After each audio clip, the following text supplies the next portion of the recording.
Hi brother, మీ పేరు? ఈర్వంత్. Brother, IPL చూస్తున్నారా? Yes. So మీ favourite team ఏది? సిఎస్కే. మళ్ళీ సిఎస్కే ఎట్లా? Next time come stronger.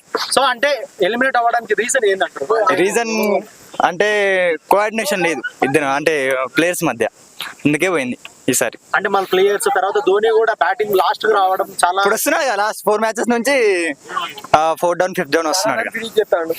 So ఏంటంటే బౌలింగ్ లో కూడా అటు వీక్ అయిపోయింది, తర్వాత బ్యాటింగ్ లో కూడా చాలా వీక్ అయిపోయింది చెన్నై. అవును సో అట్లానే వెళ్ళిపోయింది అనేసి చాలా మంది అంటారు. అవును, నిజమే. సో ఈసారి కప్పు కొట్టే ఛాన్స్ ఏ టీం కుందంటారు? ఆర్సీబీ కొట్టు. ఆర్సీబీ కొట్టు.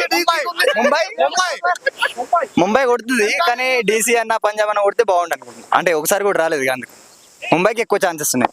సో మళ్ళీ ఏంటంటే ఇప్పుడు ఆర్సీబీ చూసుకుంటే టాప్ 1 పొజిషన్ లో ఉంది. అవును. అందరూ బాగా ఆడుతారు. మళ్ళీ అయితే ఈసారి 18th season Yes, 18 Virat Kohli కొట్టచ్చు అని అంటారు. కొడితే బాగానే